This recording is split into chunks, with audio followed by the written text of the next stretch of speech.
IRR कितना है 9.0989%। सही है। ये आपका जो है सर क्या हो गया, ये आपका आ, नया IRR आ गया। इसकी बेसिस पर आपने जो है इनकम बुक की, सही है, नए IRR की बेसिस पर, और ये आपने रिसीट्स बुक करी। तो इन दोनों के डिफरेंस से आपकी रिवाइज अमोटाइज कॉस्ट कितनी आ गई, 20,165।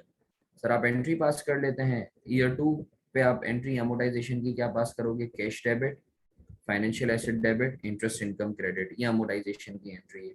सही है, ईयर 2 के एंड पर। फिर आप मार्केट में गए, मार्केट में पता चला आपकी जो फेयर वैल्यू है वो तो है 20,400, आप खड़े हुए हो 20,165 पे। तो इन दोनों के डिफरेंस से क्या बुक करोगे, गेन बुक करोगे। सही है, इन दोनों के डिफरेंस से गेन बुक करोगे। एंट्री क्या पास होगी, फाइनेंशियल एसेट डेबिट और PNL क्रेडिट। कितने से सर, 235 से। क्लियर है बच्चों, ईयर 2 के एंट्री क्लियर है। फिर सर यही जो आपकी फेयर वैल्यू है ईयर 2 के एंड की, यही फेयर वैल्यू आपकी क्या बन जाएगी, ईयर 3 की ओपनिंग बन जाएगी। ये देखो 20,400। जैसे ही आपने जो है fair value cash flows change किए, आपका IRR चेंज हो जाएगा, और रिवाइज्ड IRR है 7.8431%। 7.8431%। सही है। तो सर इंटरेस्ट आपने फिर बुक किया, इंटरेस्ट आपका कितने से आ गया, 1600 से। सही है, इफेक्टिव रेट की बेसिस पर रिसीट्स हैं 1000 से, और क्लोजिंग आ गया 21,000। सही है, और सर फेयर वैल्यू भी 21,000 ही होगी, तो कोई गेन या कोई लॉस नहीं होगा। ईयर 3 के एंड पर क्योंकि हमें रिडीम होना है ना, तो सर ईयर 3 के एंड की एंट्री देख लेते हैं हम। सर ईयर 3 के एंड की एंट्री, सबसे पहले तो amortisation, cash debit, financial asset debit, interest income credit. सही है, और उसके बाद कैश डेबिट और इन्वेस्टमेंट्स क्रेडिट। सही है। अगर किसी का कोई सवाल है तो प्लीज मुझसे पूछ सकते हो। अगर किसी का कोई सवाल है तो मुझसे पूछ सकते हो, please, humble request to all of you. अगर किसी का कोई सवाल है तो मुझसे पूछ सकते हो।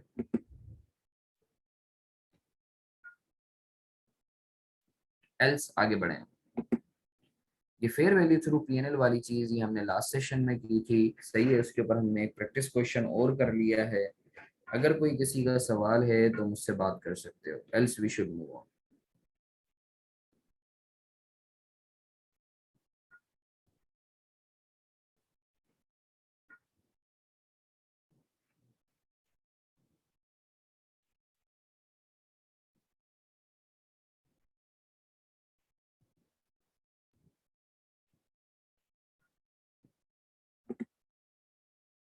Y IFRS book is important for FR2? नहीं, किसने बोला कि इम्पोर्टेंट है, किसने बोला कि IFRS बुक इम्पोर्टेंट है?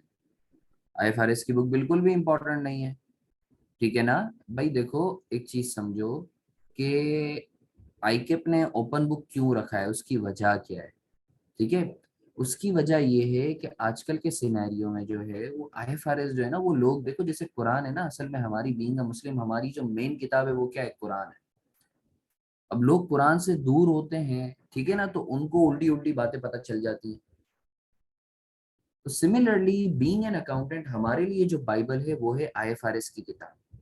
अब जैसे मैं तुम्हें बताऊं, अपने जमाने में हम लोग क्या करते थे कि हम लोग IFRS से पढ़ते थे। आज भी अगर कोई मुझसे पूछे ना, तो चूंकि मैं तो IFRS के ऊपर ऑब्वियसली मैं तो इंटरनेशनल लेवल पर भी ट्रेनिंग वगैरह करवाता हूँ, तो मुझे तो बाकायदा पैराग्राफ्स भी याद है। मगर आजकल की जो ब्रीड है उस बेचारे ने IFRS देखी ही नहीं है कभी। तो आईकेप का पहले सिनेरियो समझो कि IFRS जो है, IFRS की बुक को ओपन बुक इसलिए किया ताकि बच्चों की आशनायत रहे। बच्चे कल कला बड़े हों तो वो हसन मारफानी के नोट्स ना दिखा रहे हो अपने मैनेजर को कि सर हसन मारफानी ने तो ये पढ़ाया था। सही है ना। अब सर सवाल ये पैदा होता है कि सर क्या पेपर पर्सपेक्टिव से IFRS की बुक इंपॉर्टेंट है या नहीं है।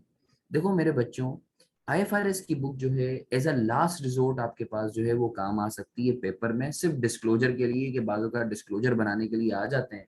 ठीक है, तो आई एम श्योर तुम्हारा टीचर तुम्हें जो है वो रिस्पेक्टिवली हर डिस्क्लोजर के ऊपर प्रैक्टिस करवाएगा। मगर वो भी इंसान है कि भाई लेट से कोई डिस्क्लोजर भूल गया बंदा, तो IFRS के अंदर उस डिस्क्लोजर के फॉर्मेट दिए हुए हैं या बताए हुए हैं कि कौन कौन से डिस्क्लोजर्स देने हैं। तो ये तुम्हें उसी वक्त, आप आईएफआरएस तुम्हें यूज करना उसी वक्त आएगी जब तुम्हारी FR2 की तैयारी अच्छी हो। और अगर कोई मुझसे पूछे कि हसन मारफानी आप अपने तजुर्बे की बेसिस पर बताओ कि कितने परसेंट आईएफआरएस काम आती है, तो मैं बोलूंगा मैक्सिमम 5 to 10%। या अगर तुम्हारे फॉर एग्जाम्पल कोई ऐसा सवाल आ गया जो बिल्कुल फॉर्मेट वाला था, तो शायद 15% काम आ जाए। ठीक है ना? तो सर आईएफआरएस बुक क्या पेपर में ले जानी चाहिए? हाँ बिल्कुल ले जानी चाहिए, ऐसा लास्ट रिजोर्ट के लेट से कोई चीज तुम्हें समझ नहीं आ रही या रिकॉल नहीं हो पा रही, तो तुम क्या करो कि आईएफआरएस से जल्दी से रेफर कर लो। मगर ऐसा नहीं है कि आईएफआरएस की बेसिस पर तुम्हारा पूरा सवाल सॉल्व हो जाएगा या पूरे 100 के 100 मार्क्स। नहीं नहीं नहीं नहीं, इवन के एक सवाल भी ऐसा नहीं है कि तुम आईएफआरएस से जो है वो डुटो छाप लो, नहीं। वो सिर्फ एज अ गाइड, ठीक है, तुम यूज कर सकते हो अगर तो वो सवाल लग भी गया या फॉर्मेट वाला सवाल हो। ठीक है बच्चा, आई होप आपके सवाल का जवाब आपको मिल गया है। आई होप आपके सवाल का जवाब आपको मिल गया है।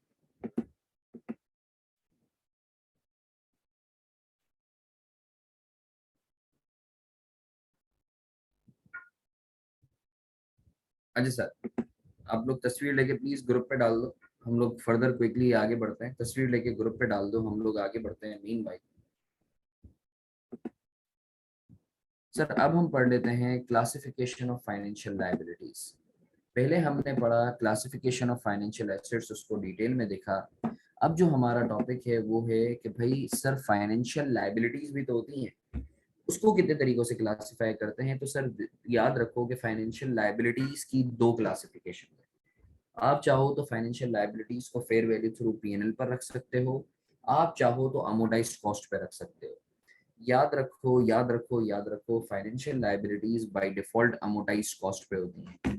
Financial liabilities by default amortised cost पे कैरी होती हैं।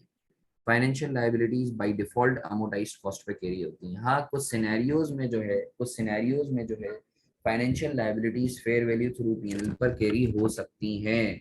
मगर वो क्या सिनेरियोज हैं वो तुम्हारे कोर्स में नहीं है, वो इंशाल्लाह तुम सीए फाइनेंस में पढ़ोगे। सही है बच्चों?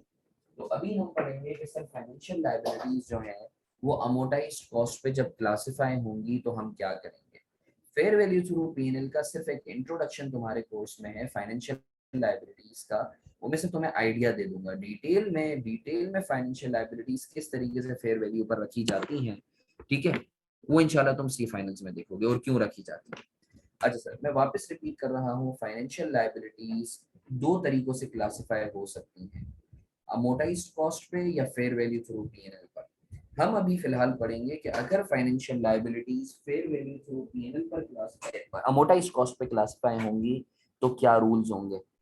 तो मेरे बच्चों एक चीज याद रखो, आसान सी चीज है, financial liabilities at amortised cost कुछ भी नहीं है, ये सिर्फ रेप्लिका है, मिरर इमेज है फाइनेंशियल एसेट्स का। फाइनेंशियल एसेट्स के अंदर तुम क्या बुक करते हो? इनकम बुक करते हो, वहां तुम क्या बुक करोगे? एक्सपेंस बुक करोगे। फाइनेंशियल एसेट्स के केस में तुम क्या बुक करते हो? पेमेंट रिसीट बुक करते हो, यहाँ क्या बुक करोगे? पेमेंट बुक करोगे। Everything else would remain the same. तुम ये समझ लो फाइनेंशियल एसेट्स और financial liabilities at amortised cost एक ही सिक्के के दो पहलू हैं। सही है? बस वहां जो अमोर्टाइजेशन बनाते थे तो वहाँ इंटरेस्ट इनकम आती थी, यहाँ बनाओगे तो इंटरेस्ट एक्सपेंस आएगा। वहां बनाते थे अमोर्टाइजेशन स्केड्यूल तो रिसीट्स आती थी, यहाँ बनाओगे तो पेमेंट आएगा। सब कुछ सेम रहेगा। अच्छा, एक चीज मजे की अगर मैं तुमसे पूछूं, मुझे बताओ, फाइनेंशियल लाइबिलिटी की बात हो रही है, लाइबिलिटी का मतलब क्या है? यू आर द इशूअर, तुमने फाइनेंसिंग रेस की है, यानी अगर तुम्हें कंपनी को पैसे की जरूरत थी तो उसने पैसे रेस करने के लिए फाइनेंशियल लायबिलिटी इंस्ट्रूमेंट जो है वो फ्लोट किए। तो सर आपको पता है कि जिस तरीके से जब आप एसेट खरीदने जाते हो तो आपकी ट्रांजैक्शन कॉस्ट इनकर होती है, सिमिलरली फाइनेंशियल लायबिलिटीज भी जब आप, अगर आपने लेट से किसी से लोन लेना है तो भाई एग्रीमेंट करोगे ना उससे, तो एग्रीमेंट के पैसे भी होंगे, तो वो ट्रांजैक्शन कॉस्ट कहलाती है। तो सवाल ये पैदा होता है कि सर अमोर्टाइज्ड कॉस्ट के केस में अगर लेट से एक एसेट, एक लायबिलिटी आपको लेट से 100 रुपए का आपने लोन लिया है और आप ट्रांजेक्शन कॉस्ट इनकर कर रहे हो 5 रुपए की, तो सवाल ये पैदा होता है कि सर आप जो है इस 5 रुपए की ट्रांजेक्शन कॉस्ट को क्या करोगे। तो सर याद रखो, अमोर्टाइज्ड कॉस्ट के केस में ट्रांजेक्शन कॉस्ट को लायबिलिटी की कॉस्ट का हिस्सा बनाएंगे। अब सर दूसरा सवाल, लायबिलिटी के केस में आप ट्रांजैक्शन कॉस्ट को प्लस करोगे या माइनस करोगे? जैसे एसेट के केस में आप क्या करते थे, 100 रुपए का एसेट है, 5 रुपए की ट्रांजेक्शन कॉस्ट है, तो आप 105 पे रिकॉर्ड करते थे। तो लायबिलिटी के केस में याद रखो, लायबिलिटी के केस में ट्रांजैक्शन कॉस्ट फेयर वैल्यू में से माइनस होती है। मैं वापस रिपीट कर रहा हूँ, लायबिलिटी के केस में, लायबिलिटी के केस में financial transaction cost fair value में से माइनस होती है। यानी अगर आप 100 रुपए की लायबिलिटी रेस कर रहे हो और 5 रुपए की ट्रांजेक्शन कॉस्ट है, तो आप अपनी लायबिलिटी को 100 माइनस 5 95 पे बुक करोगे। मैं वापस रिपीट कर रहा हूँ सर, अगर फाइनेंशियल लायबिलिटी आपने रेस की है 50 रुपए की, ट्रांजेक्शन कॉस्ट पे कर रहे हो, तो आप कितने से अपनी लायबिलिटी को बुक करोगे? 48 से।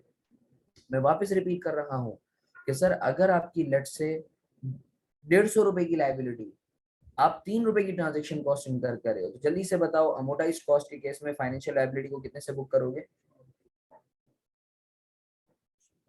147। जबरदस्त, जबरदस्त, छा गए तुम लोग, छा गए, जबरदस्त, बहुत अच्छे।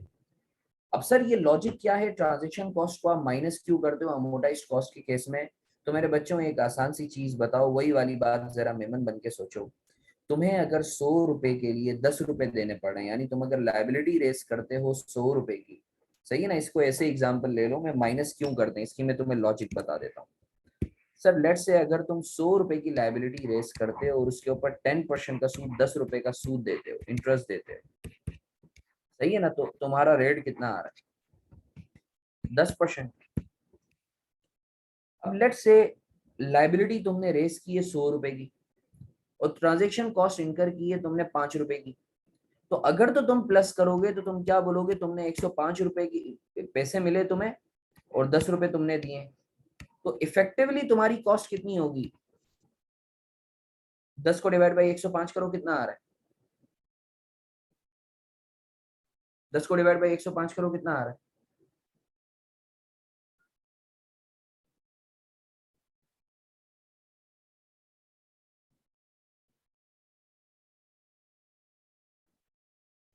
दस को डिवाइड बाई 105 करो, कितना आ रहा है? 9.5%। मतलब ये तो अजीब सी बात हो गई कि सर आपको पैसे जो है 105 रुपए मिल रहे हैं, मैं इधर 105 रुपया लिख रहा हूँ, तो इसका मतलब ये मुझे 105 रुपए मिल रहे हैं। नहीं नहीं नहीं, मुझे 105 रुपए थोड़ी मिल रहे हैं, मुझे 100 रुपए मिले और उसमें से 5 रुपए मैंने ट्रांजेक्शन कॉस्ट के नाम पे कर दिए, तो मुझे मिल रहे हैं 95 रुपीज। उसके अगेंस्ट में 10 रुपया पे कर रहा हूँ, तो अब तुम देखोगे तो तुम्हारा इफेक्टिव रेट जो है वो क्या हो जाएगा? इफेक्टिव रेट तुम्हारा से मोर देन 10% हो जाएगा, से 11%। तो सर अगर आप तो प्लस करोगे तो ये तो उल्टा इफेक्टिव रेट कम हो जाएगा। यार मुझे एक बात बताओ ना, तुम लॉजिकली सोचो, 100 रुपए पर अगर तुम 10 रुपए देते हो, सही है, तो 10% बनता है। अब अगर तुम्हें बोला जाए कि भाई ट्रांजेक्शन कॉस्ट भी पे करनी है, तो तुम्हें 100 रुपए मिल रहे होंगे और तुम ट्रांजेक्शन कॉस्ट के नाम पे 5 रुपए दे रहे होगे, तो इफेक्टिवली तुम्हें 105 रुपए नहीं मिले, तुम्हें 95 रुपीज मिले। तो सर याद रखो, याद रखो, याद रखो कि जब भी ट्रांजेक्शन कॉस्ट होगी तो आपका इफेक्टिव रेट, इफेक्टिव रेट आपका बढ़ जाएगा। आप मेरी बात समझ रहे हो? इस कंपेयर टू कूपन रेट, क्यों? क्योंकि सर आपको इफेक्टिवली ट्रांजेक्शन कॉस्ट के केस में ज्यादा पे करना है, आपको इफेक्टिवली ज्यादा पे करना है। क्यों? क्योंकि सर आपको 100 रुपए पर 10 रुपए पे नहीं करने, बल्कि आपको 100 रुपए माइनस ट्रांजेक्शन कॉस्ट 5 रुपया, 95 रुपीज पे आपको 10 रुपए पे करना है। तो सर आई होप आपको क्लियर है कि ट्रांजेक्शन कॉस्ट को आप माइनस क्यों करते हो लायबिलिटी के केस में। ठीक है बच्चों, तो सर हम थोड़ा सा आगे बढ़ते हैं, सही है, और एक इलस्ट्रेशन करते हैं जल्दी से। मैं चाहूंगा इस इलस्ट्रेशन को सब अटेम्प्ट करें, बल्कि मारफानी एंड कंपनी से पहले मैं चाहूंगा ये इलस्ट्रेशन है जल्दी से अटेम्प्ट करो। क्वेश्चन नंबर 1 जल्दी से अटेम्प्ट करो, शाबाश। और मुझे 3 सालों का पूरा बना के दो, पीएनएल बना के दो, बैलेंस शीट बना के दो, कुछ नहीं है, अल्लाह की कसम कुछ चेंज नहीं है, सिर्फ फाइनेंशियल एसेट जैसे हमने किया था वैसे ही ये है। बस फर्क इतना है कि जहाँ एक्सपेंस आता था, वहां जहाँ इनकम आती थी एसेट के केस में वहां एक्सपेंस आ जाएगा, और जहाँ रिसीट आती थी एसेट के केस में वहां पेमेंट आ जाएगी। सही है, जल्दी से मुझे सॉल्व करके दो क्वेश्चन नंबर 1।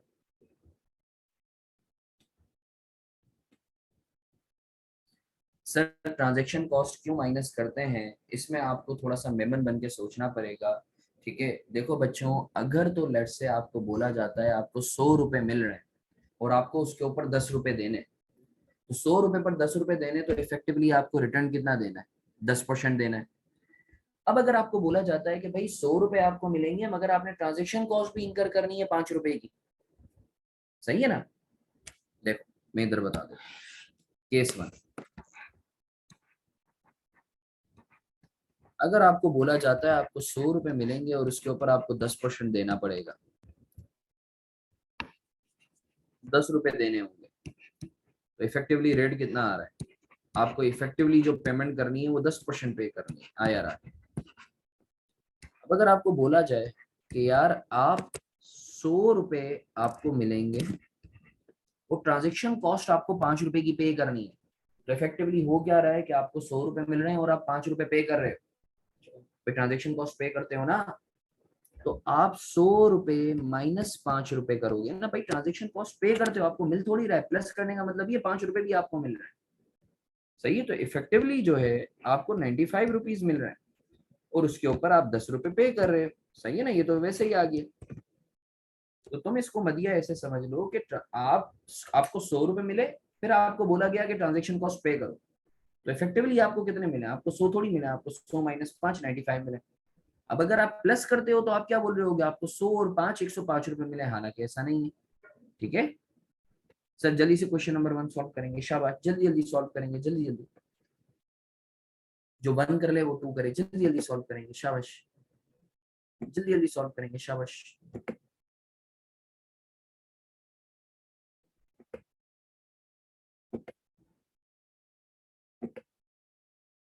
जल्दी जल्दी सॉल्व करेंगे।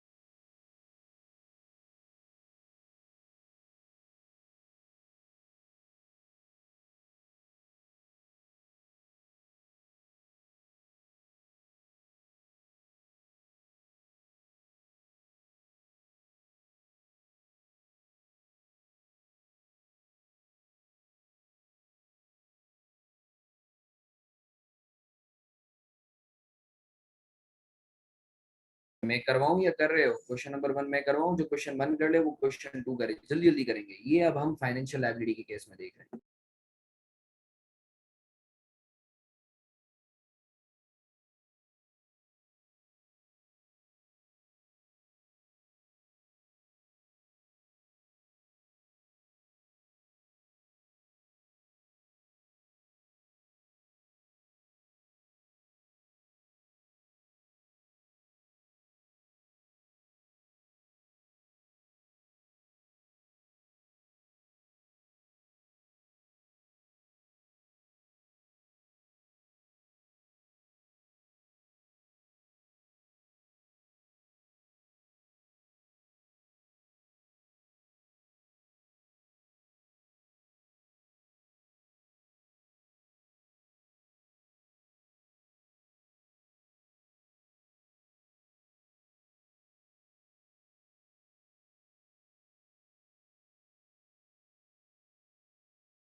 हाँ भाई, मैं करवाऊँ?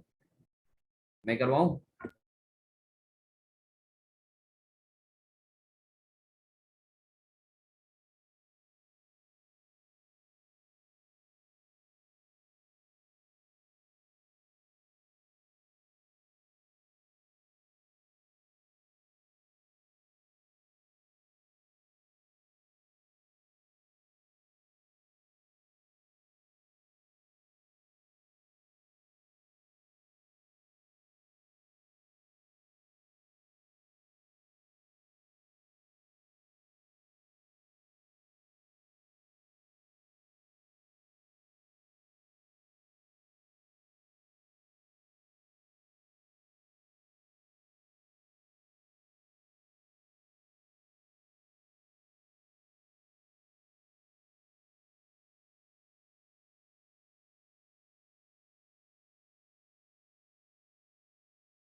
चलो सर, मैं करवा दूं अभी।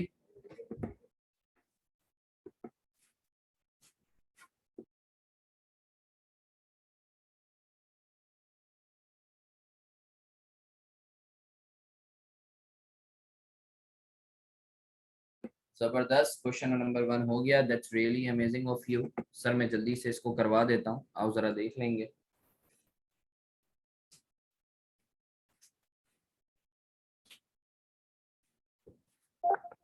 सर जरा ये देख लो, आप लोगों को नजर आ रहा है? सर अब ये बोलता है कंपनी इशूड रुपीज, अच्छा इसकी तस्वीर लेके जरा ग्रुप पे डाल दो बच्चों के भले के लिए। Company issued rupees 100,000 10% debentures. Company ने 1,10,000 डिवेंचर्स इशू किए हैं to be redeemed at a premium of 10% after 5 years, जो कि रिडीम होने हैं 10% प्रीमियम पे 5 साल बाद। Effective rate was calculated as 11.587%। जो इफेक्टिव रेट था वो 11.587% था। सर क्यों इफेक्टिव रेट क्यों ज्यादा है? क्योंकि भाई आप जो एक तो 10% का सूद दे रहे हो और उल्टा आपने प्रीमियम भी देना है, यानी आप 1 लाख रुपए वापस करने की बजाय एक 10 एंड पे वापस करोगे। रिक्वायर्ड क्या है? हमें इंटरेस्ट एक्सपेंस कैलकुलेट करना है और एक्सट्रैक्ट बनाना है। ये 3 साल का लिखा हुआ है, मैं पूरे 5 साल का तुम्हें करवा देता हूँ। आओ सर, सबसे पहले तो हम क्या करेंगे, स्केड्यूल बना लेंगे। स्केड्यूल बना लेंगे सर। ओपनिंग था 1 लाख, ओपनिंग था 1 लाख, सही है ना? आईआरआर क्या है? आईआरआर है 11.587%। सही है, 11.59 राउंडिंग अप में लिख दिया है, मगर तुम लोग नन्हे काके हो तो ये देख लो। सर इंटरेस्ट एक्सपेंस आपने बुक किया 11,587। पेमेंट कैसे आई? सर कूपन रेट आपने अप्लाई किया। पेमेंट कैसे?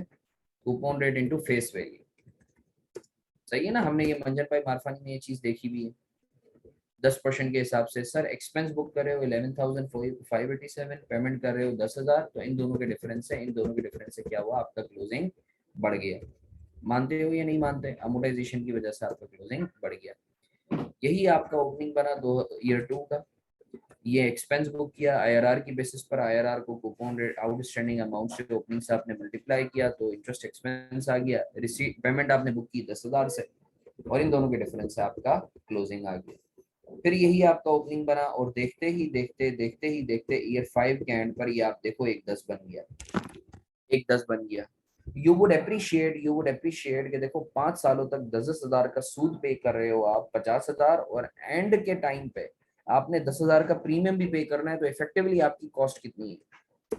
इफेक्टिवली जो आपकी कॉस्ट है वो कितनी आ रही है? इफेक्टिवली 60,000 की कॉस्ट आ रही है, देखो। और जबकि आपको सूद के नाम पर रिसीट हो रहे हैं वो कितने हो रहे हैं? 50। तो बच्चों तुम्हें अब पता चल गया ना इफेक्टिव रेट से आप एक्सपेंस को क्यों बुक करते हो, ताकि इन सब्सटेंस आपकी जो कॉस्ट इनकर हो रही है आप वो इसको जो है क्या कहते हैं अकाउंट फॉर कर सको। अब सर एंट्रीज देख लेते हैं। एंट्रीज देख लेते हैं। ईयर 0 पर cash debit, liability credit 1 lakh से। फिर interest expense debit, cash credit और लाइबिलिटी क्रेडिट। सही है। सर उधर क्या करते थे? उधर इनकम बुक करते थे फाइनेंशियल एसेट अमोर्टाइज कॉस्ट पे। यहाँ क्या बुक करते हो? एक्सपेंस बुक करते हो। सिमिलरली ईयर 2 में फिर अमोर्टाइजेशन किया आपने, एक्सपेंस बुक किया आईआरआर की बेसिस पे, कैश बुक किया रिसीट की बेसिस पे, और इन दोनों के डिफरेंस से लाइबिलिटी बुक कर ली। Same goes for year 3, year 4 and then year 5। मानते हो या नहीं मानते बच्चों? कोई दिमागी कीड़े, कोई दिमागी फतूर, मुझसे बात करो। और सर ये साथ मैंने पीएनएल भी बना दिया। इंटरेस्ट एक्सपेंस हर साल आपका कितना कितना चार्ज हो रहा है आईआरआर की बेसिस पे, हर साल जो चार्ज हो रहा है आपका वो मैंने यहाँ दिखा दिया। सही है ना? आपका पहले साल इतना चार्ज हुआ, दूसरे साल इतना चार्ज हुआ, तीसरे साल इतना चार्ज हुआ, चौथे साल इतना चार्ज हुआ, और पांचवें साल इतना चार्ज हुआ। सिमिलरली हर साल का क्लोजिंग जो है वो ये आपका बैलेंस शीट में आ रहा है। सही। ईयर 2 का ये रहा, ईयर 3 का ये रहा। मानते हो या नहीं मानते बच्चा लोग? आगे बढ़े। क्लियर है बच्चों? कोई सवाल?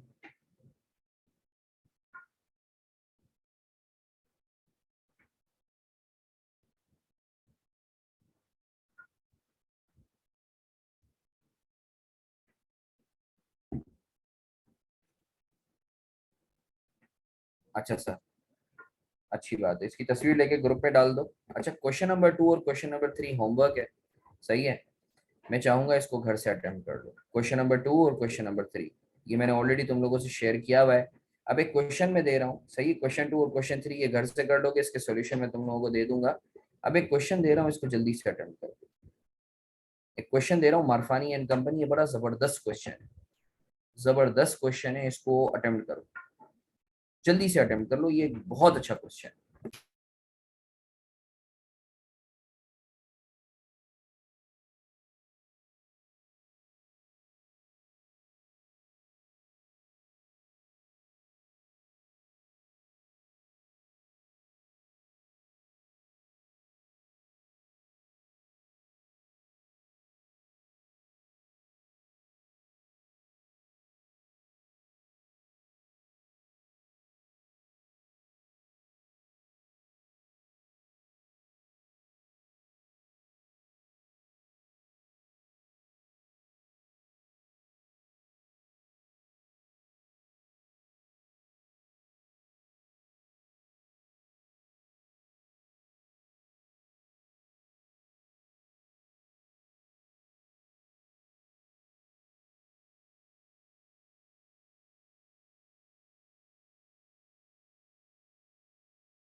हाँ भाई, मैं करवाऊँ या कर रहे हो? अच्छा, सबके भले के लिए जरा इसकी तस्वीर लेके मत दिया बच्चा, ग्रुप पे भेज दो जल्दी से।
हाँ बच्चों मैं करवा दूँ, बहुत अच्छा खासा तुम लोगों ने टाइम ले लिया है, सही है। तो जो है एक दो बच्चों के पास मैसेजेस आ रहे थे कि सर हम लोग कर रहे हैं, तो मैं इसको क्विकली करवा देता हूँ। Marfani and company raises finance by issuing 20,000 6% 4-year loan notes, सही है, on the first day of the current accounting period.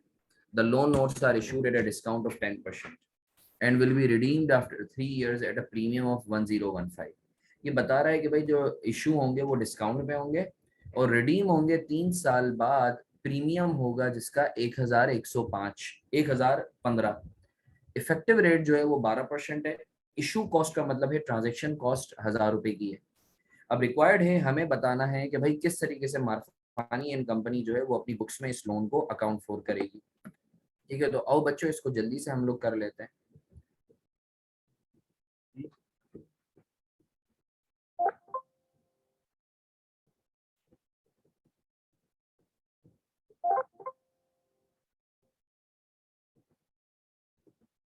Sir face value अगर आप देखो तो फेस वैल्यू है 20,000, सही है। आई होप आप लोगों को क्लियर है। कितने परसेंट के डिस्काउंट पे इशू हो रहा है? सर ये हो रहा है 10% के डिस्काउंट पे, तो 20,000 का 10% कितना होता है? 2,000। ट्रांजेक्शन कॉस्ट जो आप पे कर रहे हो वो 1,000 रुपए पे कर रहे हो, आपको पता है लाइबिलिटी के केस में माइनस होती है, तो 17,000 से आप अपने स्केड्यूल को स्टार्ट करोगे। आईआरआर जो है वो 12% का दिया हुआ है, सही है। 12% से आप एक्सपेंस बुक करोगे और रीपेमेंट बुक करोगे जो है। आईआरआर आई एम सॉरी 12% नहीं है।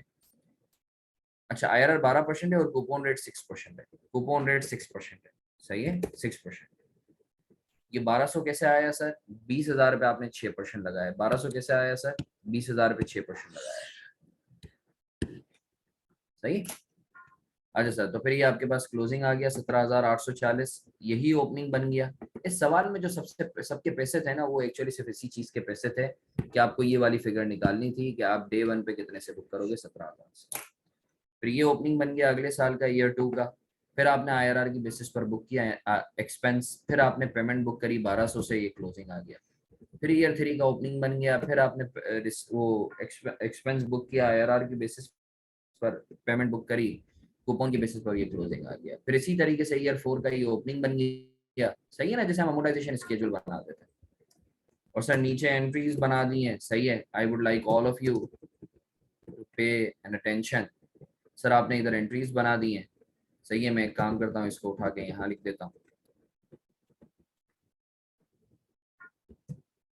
अगर चाहो तो इसकी तस्वीर लेके ग्रुप पे भी डाल सकते हो,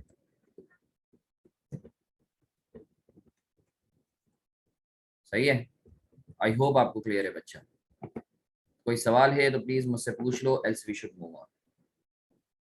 तो सर अल्लाह का शुक्र है, अल्लाह का शुक्र है, हमारा फाइनेंशियल इंस्ट्रूमेंट जो है वो IFRS 9 वाला एक अहम तरीन एरिया वो कंक्लूड हुआ है। ठीक है, तो चूंकि आज जो है वो बच्चे भी कंपेरेटिवली जो है, क्योंकि वो योम अली भी है, तो हम लोग नेक्स्ट क्लास में एक नया टॉपिक शुरू करेंगे, अहम टॉपिक शुरू करेंगे जो इस दफ़ा के लिए सबसे ज़्यादा इंपॉर्टेंट भी है। ठीक है, तो आज के लिए मेरे ख्याल से इतना ही रखते हैं, और नेक्स्ट क्लास में जो है हम लोग स्टार्ट करेंगे। मीन वाइल में तो मैं IFRS 9 के जो है कुछ प्रैक्टिस क्वेश्चंस भी दे दूंगा, वो तुम लोग करते रहना, सही है। तो जो हमने पढ़ा है बस उसको ही ग्रिप में रखो, तो इंशाल्लाह अल्लाह ने चाहा तो तुम लोगों का पेपर जो है बहुत अहसन तरीके से कंक्लूड हो जाएगा, सही है। अच्छा एक चीज है, अभी तुम लोग IFRS 9 की प्रैक्टिस करो, अभी 1-1.5 हफ्ते का टाइम दो। ईद के बाद जो है ना मैं एक सेशन रखूंगा तुम लोगों का, जिसमें जो भी क्यूरीज वगैरह होंगी तो we shall be resolving those queries, सही है ना। तो सर इसी सोच के साथ सर नेक्स्ट क्लास में क्या स्टार्ट, नया टॉपिक स्टार्ट करेंगे, तला नया टॉपिक स्टार्ट करेंगे बच्चा, नया टॉपिक स्टार्ट करेंगे, ठीक है। IFRS 9 हम लोगों को कंक्लूड हुआ है, ठीक है। चलो अपना बहुत सारा ख्याल रखो, इंशाल्लाह फिर मुलाकात होती है, सही है। बस एक तुम लोगों से रिक्वेस्ट है, इसकी पास पेपर्स वगैरह जो है तुम लोग स्टार्ट कर दो। टॉपिक IFRS 8 स्टार्ट करवाऊंगा, मैं सोच रहा हूँ IFRS 8 स्टार्ट करवाऊंगा, ठीक है। थैंक यू, चलो अल्लाह हाफिज।